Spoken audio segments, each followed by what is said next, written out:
Hey everybody, welcome back to the channel, or if you're new to the channel, welcome for the first time. Today we're going to be doing another donor perk fulfillment. So we're going to be looking at a game from the European Games 2019 last summer between France and Norway. And I just want to again thank everybody who keeps supporting the channel. It really does mean the world.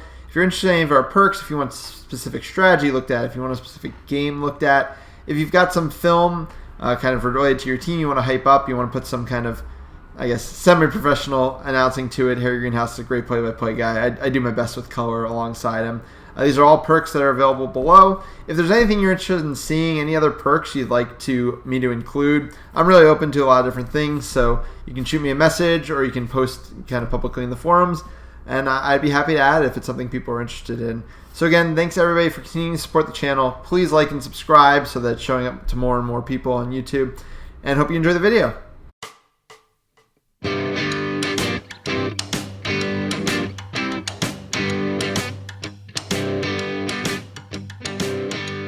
So today we're going to be looking at a game from the European Games in 2019. For those stateside, this is kind of Europe's equivalent to our Pan Am Games, just on a much bigger scale because they have a lot more countries that play Quidditch on the Europe continent than we do currently in the Americas. So this is still group play, and this is France versus Norway. Norway's in the red and blue on the left, and France is in the blue on the right.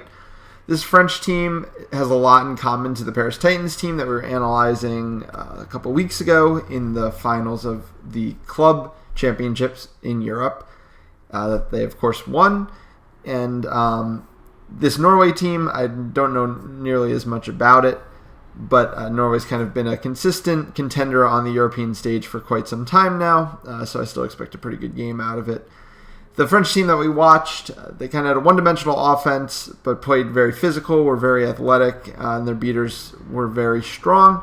So we'll see how that kind of plays out in this one as well. So let's get into it. And we get brooms up. Much tighter look there. Good play by Norway. Quick reaction to the brooms up. And then no bludger situation that they're able to capitalize on. Good tackling by France. So just a scrummy first couple minutes, definitely the kind of thing you'd expect to see there. We get a stoppage finally. I think hard to really critique anything. Maybe France doesn't run off the brooms up and just kind of takes the quaffle and walks it back, but I don't really hate going forward there. And Norway just trying to score on the fast break. Good tackling from France. I'll let the stoppage play out. So Norway's got two bludgers with one beater here. So she basically has to choose whether she's going to try to play for bludger control or... No, they got the quaff off of all that, so there must have been a foul. So she should definitely be able to at least make a play for bludger control here. So let's see what happens.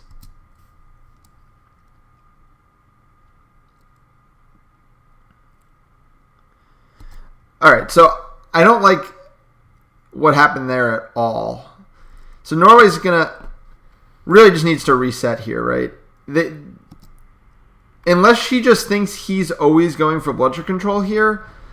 And hey, maybe they're going to get bludger control off of her doing this and drawing the second beater. But there's no reason to just toss away a quaffle like that. It's just not good value by any means. Norway will get bludger control. They're actually going to keep quaffle possession too. Now I think they're going to have her step out of bounds. So yeah.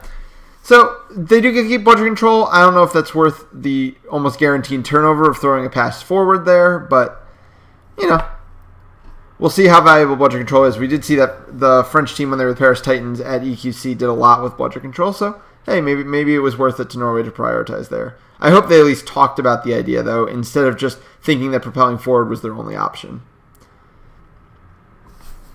Again, we get the hiding the arm behind here that we just talked about in our last video, Cal versus UT. Nobody's confused about where the bludgers are here, right? Like, the play hasn't even started. Everyone's identifying the strategic situations. And when you have bludger control, of course, both your beaters have a ball, and you're just delaying your ability to throw that ball by, 0.3, 0.4 seconds, but that makes a difference.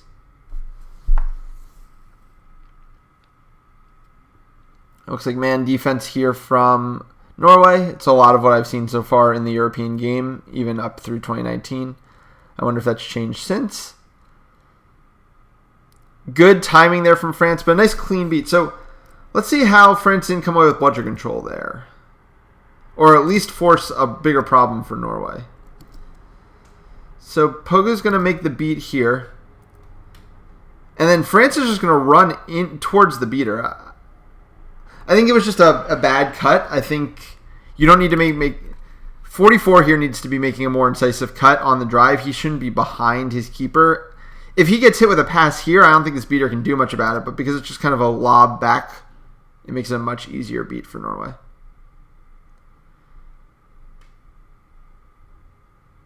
I think, yeah, no.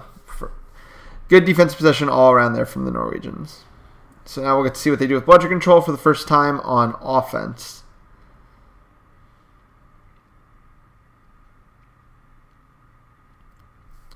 France also playing man-to-man here. Now, I like this positioning. They've spread out the beaters. They're going to attack from two angles. But I don't like how unprepared the Norwegian chasers look for this, right? Like, it looks like these beaters are about to pincer this beater, which is a great strategy. I really like that from the Norwegian beaters. But what's he going to do? Drive through this entire team? Two of his passing options are behind him. One is still being covered. This is just bad positioning from Norway. Because there it is, no bludgers. And now he's going to have to run through the whole team, which, hey, maybe he does and I'll look bad, but if he doesn't, the reason he didn't is because it makes it happen. So it works out for Norway. I still don't like it, though.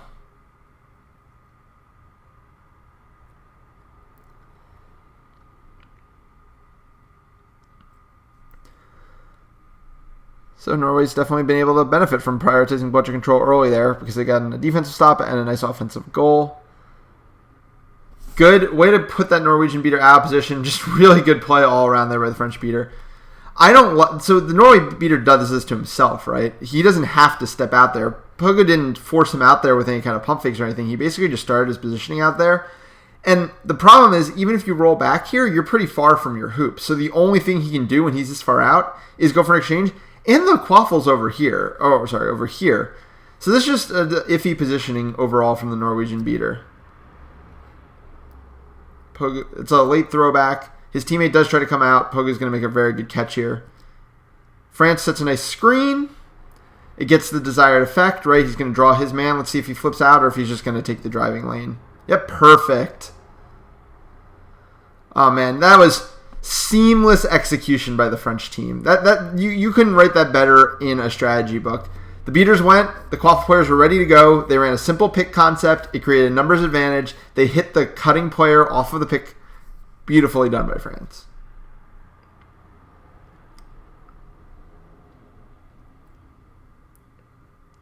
Norway did manage to keep bludger control at the end of that play. I didn't see how it happened, but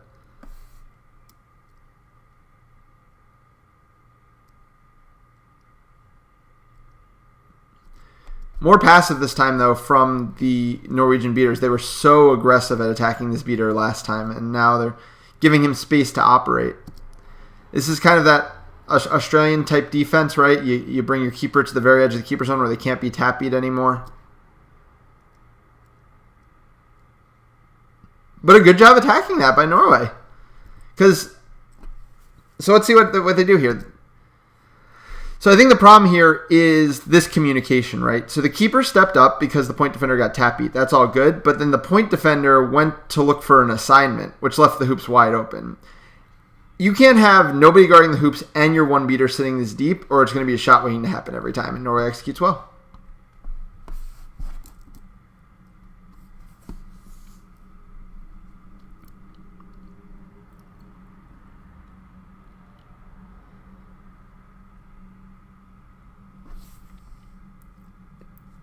This is better positioning from Norway. This I like a lot better. He drops down. She steps up kind of like he did in the last play, but see how she's going more central? When he stepped up on the weak side in the first play, first of all, she was getting attacked, and then he found himself way out on the side. She's centralizing herself with her bludger to be a nuisance for the quaffle, even as he's being attacked by the opposing beaters. So weird throw from Norway. I think it's going to create no bludger, but I think Norway will get control off of it. And France is going to score. So let's see. Let's break that whole play down again. It's from a tough angle. So He decides to throw. So this is too far to be throwing, especially while contested. All he should do here, if he wants to do something, is try to tap beat her and let her teammate clean up the other player.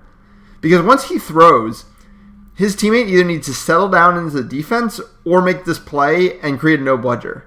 And let's see what France does on the Quaffle side. This is just bad coverage. This pass shouldn't be able to be floated this easily. Heads turn, you have to play the man or the ball. You can't just be playing kind of the space you think they're running to. This pass shouldn't be this free.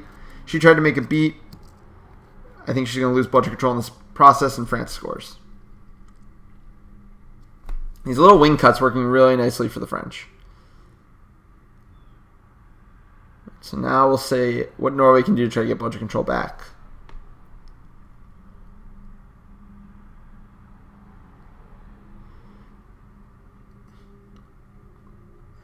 France a high beater set, though horizontal. Pretty narrow, too. Norway tries. So this is something that we've been talking about a lot, this kind of attacking from both sides mentality, because if there is a missed throw, you can kind of recover it a little bit faster. Here, again, this is the second straight play. I think we've seen a beat that was too long from this player. Let's watch it. So he's going to be the one throwing here. This is just too long of a beat. She reacts really slowly to it, and maybe it hits her. It's hard to tell. I think it misses her. But this is just too long to be making a pass. You have to take the exchange with this player at this point. Instead, he's going to get beat. He's going to miss. And let's see how France can press. Nice clean press to force the turnover. Norway's, though, holding it down.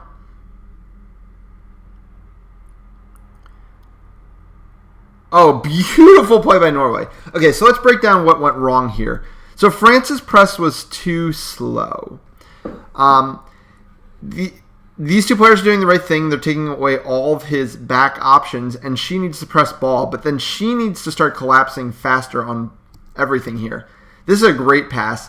This should be being face defended. When I say face defended, I'm saying that this player just needs to sit in passing lanes and trust his team to clean up. So, like, let's say, so right now, you can't see it. Well, let's see if we can see it a little better here. It's going to be hard to see. He was playing on the inside of this player, which is how most of us think to defend, because that way if the player tries to cut towards the hoop, we're going to be on the right side of them. But in this reset situation, Norway's really not threatening to score in a huge way. They just want to kind of get the ball passed around into space. So all he needs to do is defend the pass. So he should be right in front of the player, which I think he tries to do, but the player is able to use their body as a shield. Second problem here is that if you ran this far out in this press, take out his passing option, right? You should be trusting your teammate to get down into this space. You need to at least make this tap beat so she's not in the play, because she's going to read this open space. And now watch, both beaters are basically... So we always talk in a press about how the beaters need to be going to different places. And it looks like these beaters are kind of going to two different places, right? But really, they're both only pressing the player with the ball. So suddenly, passing options are opening up. They never tap beat her. Now she's going to mind her time and make a really nice slow cut to this hoop. And she's well found by this player as well. It's a great pass and nice finish.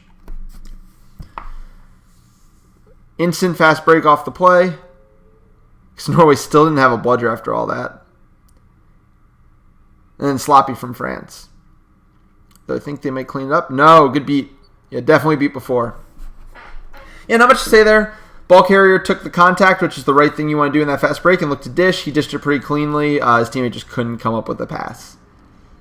But at least they were able to get the reset out of it. And they still have bludger control, so it should be a good scoring opportunity. It's a iffy tap beat. Really nicely done there by Norway, but also nicely done by France. So, a couple things here. So this tap beat, I wouldn't have minded seeing the Norwegian beaters try to get bludger control off of it and just leave their defenders back. Instead, he stays pressed in and lets Pogoof throw first. I wouldn't have minded seeing him throw first there. I think even if he gets the right bounce or he has a teammate here, it could still work out.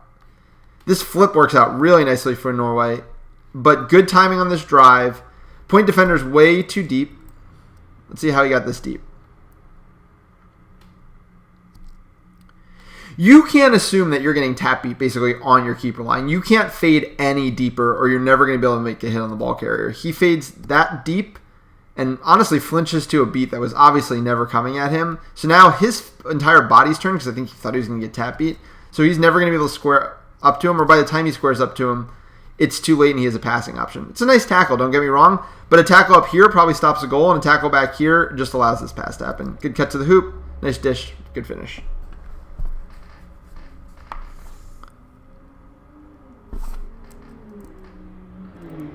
I think they're going to talk about whether the beat on the Quaffle player hit before the pass did. I think they're going to say it did. So Norway's going to stay up 30-20.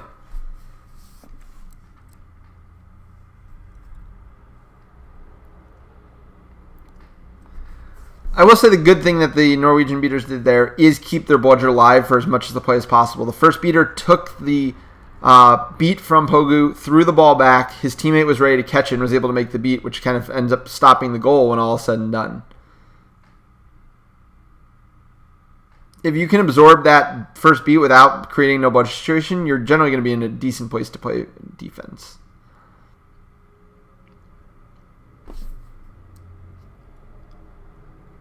Missed there, but good job getting bludger control from Norway.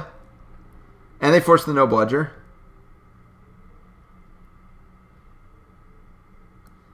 Then that was just too aggressive from Norway. Though I think it's somehow going to keep bludger control. I think we're going to get a card somewhere along the way. But what happened in the bludger game here? So let's break it all down.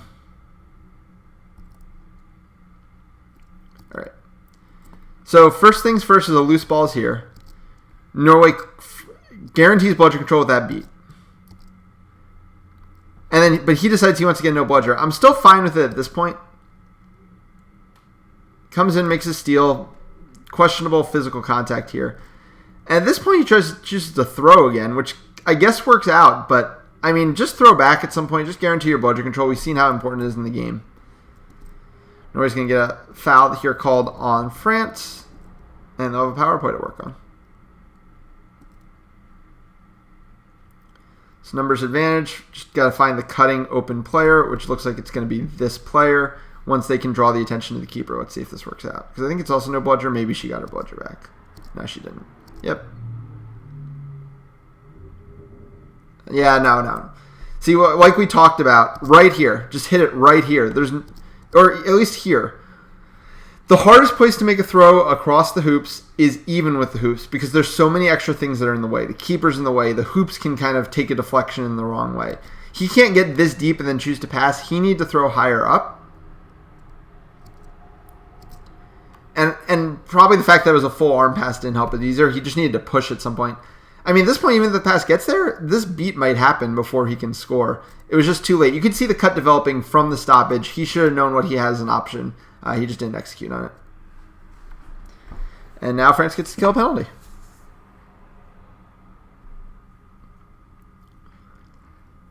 Expect a pretty slow walk here. I know the European delay of game rules are a little stricter in terms of the walk-up than the U.S. game is, though it is an American ref, so that rule might not actually be affected in this game.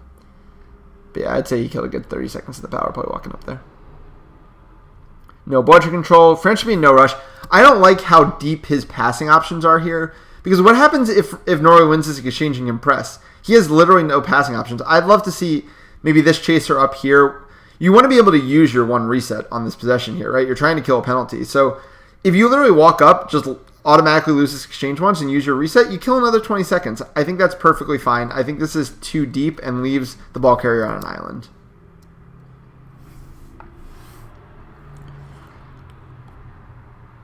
Good beat there. I hate the second beat from Norway. This guy is throwing so aggressively in, I think, all the wrong ways. So let's break this down. He makes this beat. This is a one bludger exchange at this point, right? Like, his ball goes up, so he's trying to keep her from catching it, but I just don't think it's worthwhile, because you could just create the turnover here. Instead, you suddenly create a no bludger situation for yourself, and a ball gets thrown into traffic, and France just recovers. You shouldn't be giving up that goal. Let's also figure out why those receiving options were open. Let's see how Norway was playing defense. So they had both players manned. And this is just slow. This is ball watching. You need to be playing your player when you're playing off-ball defense. You should not get caught where that player has started their cut and you are wrong-footed to the outside. Like, this pass doesn't end up working, but because she got wrong-footed, it allowed the pass to get in the first place, and I think this player ended up open as well. Yeah. And we've seen that a couple times. Norway struggled to defend passes that really should be defended because they're not getting like forced off by screens or anything. They're just literally late to react to these cuts. So no bludger forced off of that motion by their defenders. Pick and roll concept there. I think it's going to end up in a nice little goal. Yeah. No issues there. I would say I didn't like the screen itself, right? So she's coming to set the screen. She needs to make sure her body gets enough in the way that this player can't just make contact, or at least he needs to loop his run a little bit further out. It's going to work out because she rolls off, and just because they're so wide open because they're still on a power play. But I don't think the execution was perfectly crisp there. Good job, though, finding the open defender. Easy enough goal. France gets a beater sub.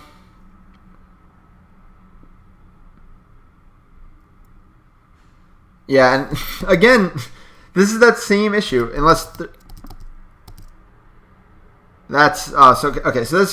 So first of all, this is a weird situation, right? So again, this Norwegian beater just throws everything too aggressively, and like I don't mind, having tendencies that are different than everybody else. It definitely catches some beaters off guard, but like he just wailed his bludger at a fist up beater and should have given away bludger control. That said, there's not enough interaction here with the refs.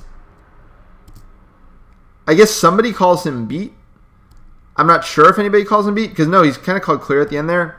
Regardless, fist up, he should not have been able to be beat. So Norway gets away with it, but it was a weird strategy.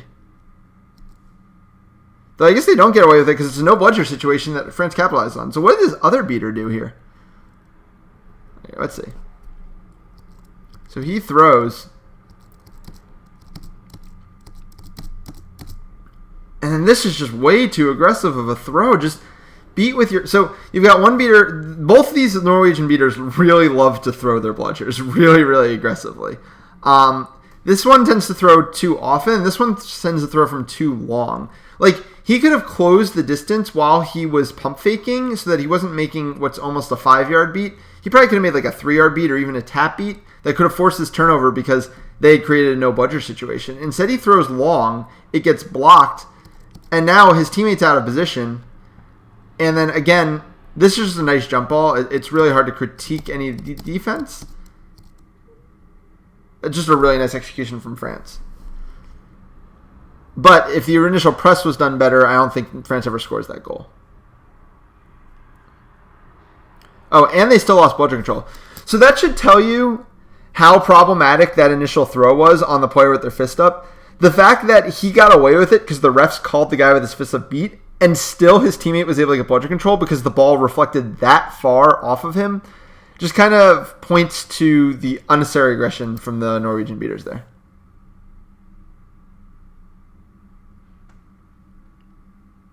Good press there by France. Really unlucky to get that bounce.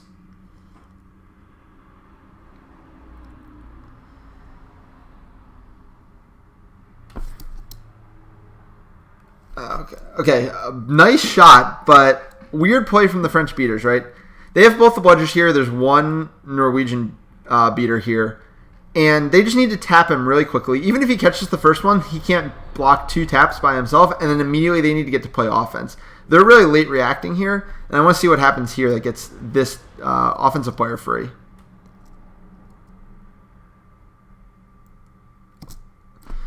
Nice faked handoff. This is just bad communication by the French defenders, right? They both tried to switch to the handoff, and she just faked the handoff, pulled it back. This is an exceptional play from this player right here. Fakes the handoff, gets in the lane, pops the shot right before absorbing the contact. This is something I see a lot of people not do, or a lot of people take this extra step or two and end up in the wrap and never can really do anything. She knows her exact range and probably hits it at about the 7-yard mark, which is still not an easy shot. Really nicely done.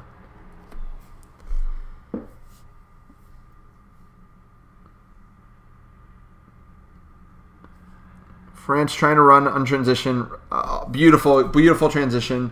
Norway slow to get back on offense, cutting options galore.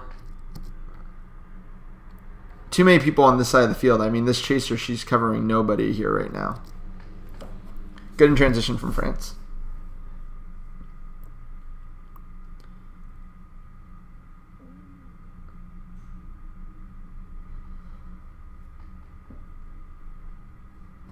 So bludgers all over.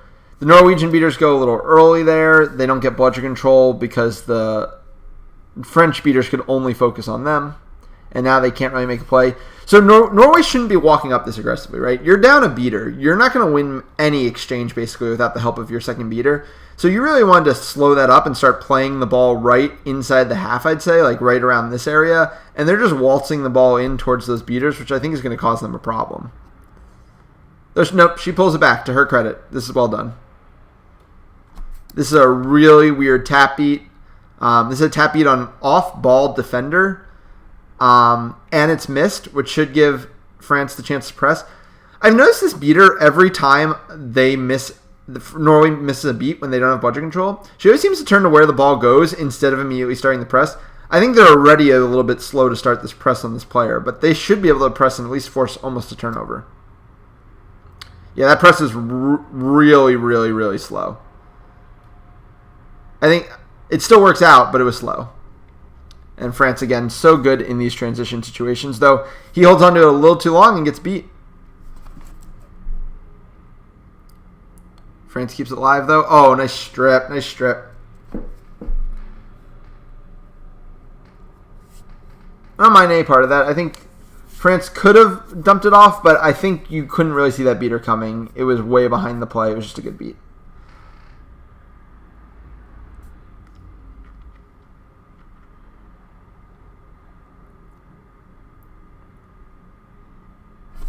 It's so interesting that their strategy to having the non-covered player have the ball is to step out their keeper. It really leaves the hoops so wide open. It hasn't really bit them, I guess, except for that one shot that was hit, that like kind of 7-yarder. But just kind of, I guess they've actually hit 2 mid-range shots. So yeah, maybe it has bit them a bit. It's an interesting strategic quirk that France decided to go for. Because this is the problem if you don't have anybody floating, right? Like this beater might be about to clean this up, but because nobody's floating, you can float a not very impressive pass to the backside there because she was wrapped up, and it doesn't matter. There's nobody from France to kind of clean it up, so a Norwegian player gets to it first. Yeah. Beater does do a good recovery job there, though Norway does get bludger control off of it.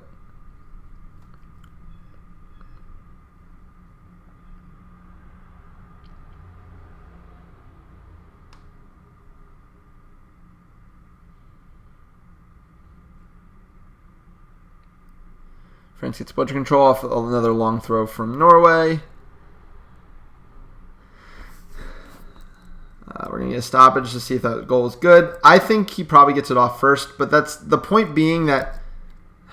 Oof. So there's 2 wide open passing options on the weak side, which forces her to make this beat, because if she steps up, it's just going to be a goal, but that makes her 1 second late for getting into the play. So the question is, why are there 2 wide open passing options on the weak side? He passes, and just the point defender just floats. So this is the problem. He lost his man, right? And she has to clean that up. So this player is the reason that this goal is scored. And the goal's good. Yep. Yeah. Got to be careful when your person passes the ball to make sure your person doesn't cut and you lose complete track of them, as happened on that play. Because even though that person never ended up scoring the goal, they were the reason the goal was scored. Another long beat. France cleans it up nicely. No bludger situation. Norway can't capitalize. Good tackling by France. Again, I saw a Norwegian player behind the play. So this is no bludger at this point. And nobody's really cutting. She's way too far out here. She needs to be closer for this cutting lane. He can't hit her out here. He needs to be hitting her right around here as he's coming out of the spin. And just good tackling by France. I think if she's in a more dangerous area there, she gets hit with a pass while she's cutting and she probably scores.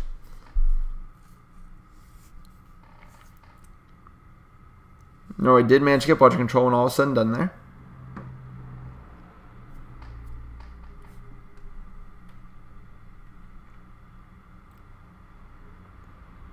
that's bad awareness by the French beater, but also France is able to again hit a wide open cutter, and it's just this constant wrong siding that keeps happening in these off-ball matches for Norway. She needs to make sure that he cannot hit this cutting lane. It's the only threatening cutting lane he has in his arsenal here, right? He can't go around and under. She's got the inside foot there. He can come out here, but that's not going to force any goals. This is his only lane. She needs to be grabbing onto him something. He literally just hits her hand away and is gone. And I mean, don't get me wrong, this is beautiful execution from France to thread this needle, but even so. France is capitalizing on every tiny spacing in time that Norway's beaters are giving them. And Norway's beaters have to be able to give some of those or they'll never be able to play the bludger game. And France is just capitalizing really well. No bludgers here. Again, though, he gets the pass off that time. I don't like these Norwegian players getting fully wrapped before thinking about passing because I don't think they've had any no-bludger drives where they get through the whole French team and score, right? They always absorb some contact. He was able to float that one to his teammate, but, I mean, just barely, right?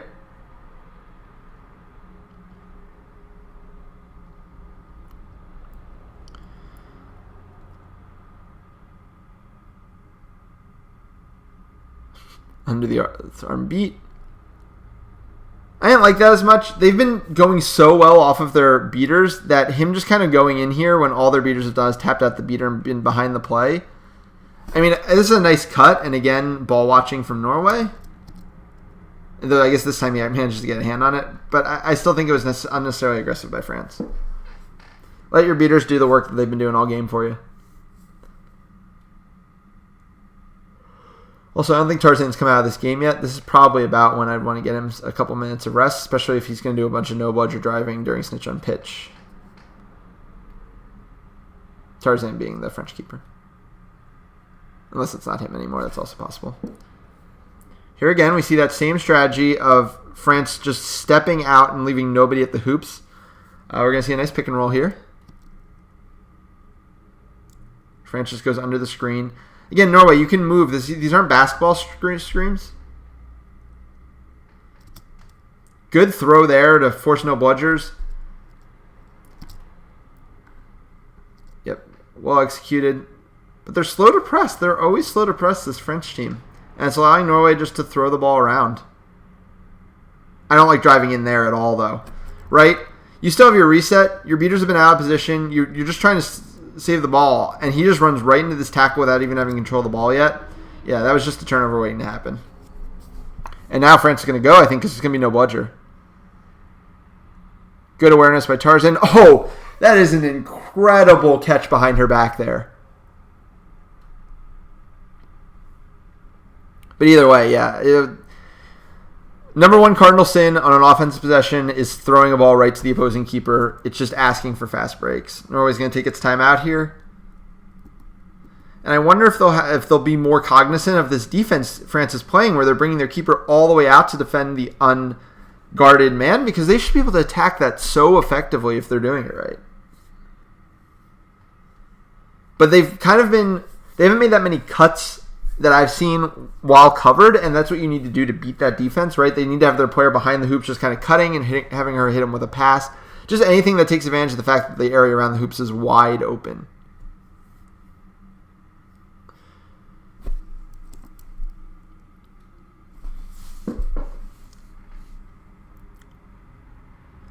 No, I did get bludger control off that skirmish. We have seen them pretty effective with bludger control on offense.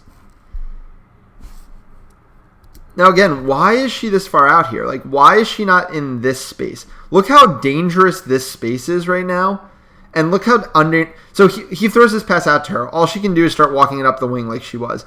If she is like right here and he just throws this ball out to her, nobody's reacting fast enough for her to pop off a shot. And the way the keepers have been stepping, she's going to have the hoops wide open. It is really weird to me, by the way, that in a kind of continental games, the hoops look like this. This is a really hard hoop to shoot on, one that's bent this far off. That's a little odd, but just a random side note. But yeah, he has no passing options. Maybe she's going to make her way. Okay, now she's getting into the space. This is such dangerous space. They need to attack this. Yeah. Just a little too slow. The keeper's all over it. Because he threw a diagonal pass across the zone, the keeper's in the way. If he was on this side still and she ran to this, kind of those passes France was hitting early in the game, the keeper wouldn't have been able to be in the way. Oh my god. Norway again winding up too hard and throwing. And they lose their bludger in the process. Sorry about that.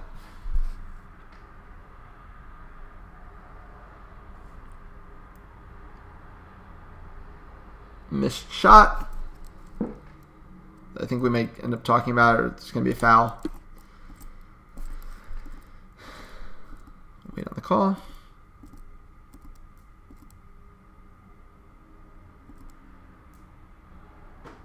It's going to be a card on the French beater.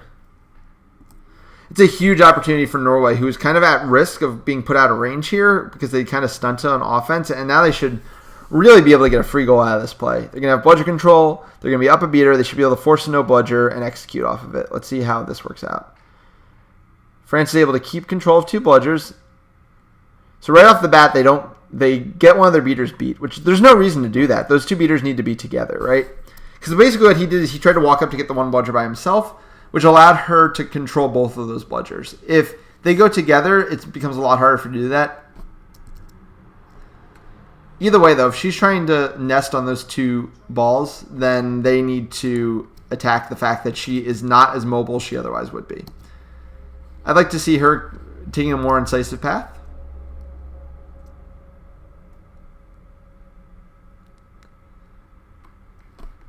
Now it's no bludger. Yeah, the French beater made a weird choice here, right? Let's see. So she goes to throw, and that misses. I don't hate that throw because you get a turnover if you hit it. But once you miss it, you need to stay and play defense. She can't push that far out of the play. Like, eventually Norway's going to get bludger control from you. You really are just trying to get one defensive stop and then get your other beater back in. It doesn't really matter if Norway has 2 bludgers at the end of that because they're probably going to. But you give up the goal once you go make that play to keep 2 bludgers for yourself out of bounds on the wing while the other team still has offense. So just a little bit too aggressive. Like, I think she even managed to keep bludger control by doing that. I still don't think it's worth it because they were teetering on the edge of getting out of range about 4 minutes before snitch on pitch, and now we're back at a 10-point margin. Good patience by France there, waiting for their beaters to control the offense. 1.5. Good execution by France as well here. I'm sorry, by Norway. This is a 1.5 application we're starting to see more and more in the U.S. So, as we'll see, he runs 1.5. All he does is throw back to his teammate. His teammate's there to beat the keeper. And then bad pass gets picked up by Norway. Good execution.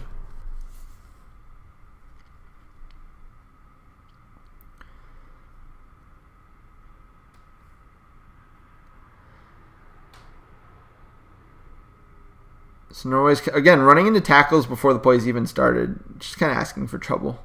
They should keep working it through number 55, who they're leaving unmarked. Yeah. So the beaters create a skirmish. Oh, I would have liked to see her shoot there. She had that lane, right? She brings it out here. She fakes him off. And she's in the lane. Just float one in here. I mean, you're keeper zone out. You're 6 yards out. I would love to see her just try to hit this shot. Which she looked like she was considering. Maybe she just didn't think she could get over the keeper. At least staying composed, getting the ball to a teammate. Perfect. Yeah, good movement by Norway while they don't have bludger control.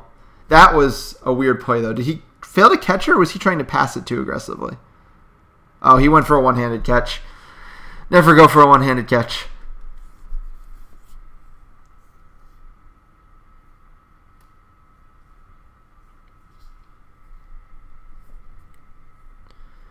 France is subbing, so again, good composure not to try to rush the offense while that's happening. Off-ball movement. Looks like we're going to get a pick here.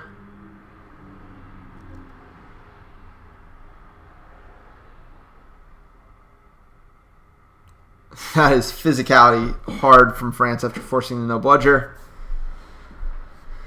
Not much to say there. Now Norway really needs to value every possession at minus 20, this close to snitch on pitch. This game has a chance of getting away from them.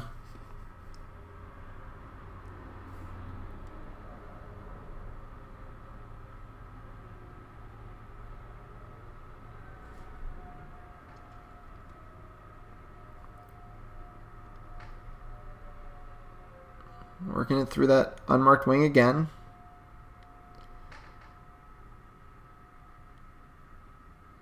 French beaters playing very safe now. Oh, I like the idea. It doesn't quite work out for them. Norway's able to keep possession. I think they would have gotten bludgeon control off that too. Yeah, just use your reset. Use your reset. Slow it down. Perfect. You don't need to go forward any further. Reset everything because you just got bludgeon control. You have a huge chance to score here. A nice job facing no bludgers. But again, this is something we've seen so many times, right? From Norway, he's driving in. Here are two of his qualifier players. Like, he doesn't have passing options. And I don't think Norway's driven through the French point defenders once all game. You have to make use of passing options. People have to be cutting when you're driving. And now their beaters are out of position, so France gets to run with it. And man, that's so huge for France to, if they're going to count it, be up 30 here. So I think they're going to say goal's no good. Yep. So big save by Norway. Whatever saved him, whether beat did land or something, it's hard to tell.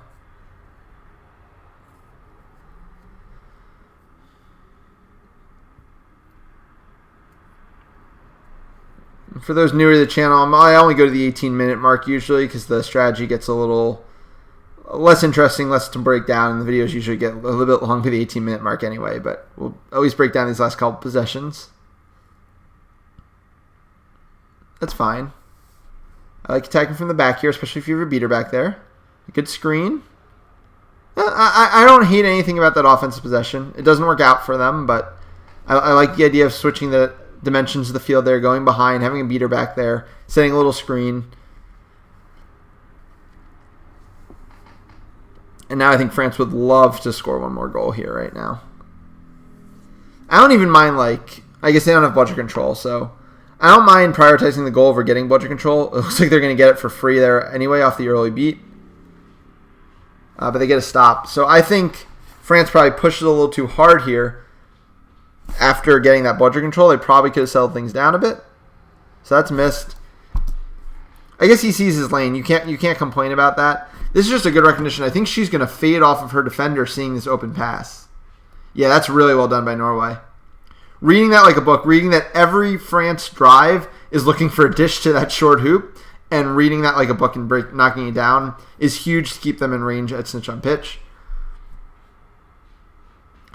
If I'm Norway here, I am content holding the ball for these 15 seconds, right? You don't need to run a play here. You have the advantage where your beaters are on the right side of the snitch. You're going to get first look. So I would just hold on to it, and you're only down 20 instead of 30, because then it'll be no bludgers as soon as you get to 18, and then you can score then. Let's see if they run that right. So they definitely waste all the time, which is great. Yep, and their beaters are in position, which is going to force the French beaters out of position, and then their qualifier players should be able to capitalize. Yep, perfect. And then Norway's going to score off of this. Yep, and now it's 90-80, which means it should be a snitch range game most of the rest of the way. That was perfect execution by Norway. They didn't have bludgeon control, and a lot of teams would be like, oh, now we have to press. We're down 20, we don't have bludgeon control. We have to press to try to get bludgeon control or to try to score a goal or something. And Norway said, hey, we have positional advantage on the field, where our beaters are first to react to Seeker because we've pushed their beaters down into their hoops on this offensive possession. Let's wait it out because two things are going to happen at snitch on pitch. The Seekers are going to get released and our beaters are going to have to go there, which means their beaters are going to have to follow, which means we're going to get a positional advantage that maybe we can get bludgeon control off of. And right now they have two bludgers playing defense. As soon as snitch on pitch happens, as you can see, they end up with no bludgers playing defense, and we can get a no bludger drive and score. It was perfectly executed by Norway to get to 90-80. So that's going to do it for this recap. So what did we learn? I think both these teams have some really nice offensive ideas. France was kind of running that same drive and try to dish to the low hoop we saw at EQC, but I think there were more characteristics to it, right? They had more cuts on the side. They ran that wing cut a couple times. They added some pick and rolls and some pick and drives to the arsenal. And I think that really makes a difference. They looked like a more fluid offense. Norway really liked working through their unmarked chaser, which I love. A lot of American teams are trying to do that as well. It creates really tough decisions for the defense. As you saw France's defense, the decisions they kind of landed on were bringing their keeper all the way out. That said, I think Norway had less ideas for what to do when that happened, because I think that would have really opened up the playbook for them, and they weren't necessarily capitalizing off as much as they could have. That said, I think both these teams were playing really good Quidditch. I was really impressed. I think these teams definitely would have had good showings at World Cup this year had it happened, because they definitely left a lot of positivity on the field. That's going to do it for us. Everybody, thank you so much for watching. If you're new to the channel, maybe a European watcher just watching because it's a European game, it'd mean the world to us if you'd like and subscribe. We have at least one more European game coming up within the week, and then we definitely want to put more content out like that in the future. We have perks down below if you want specific games or specific strategy ideas looked at. All the information down there for what you can do to support us. And again, thanks you, and take care. Have a good one.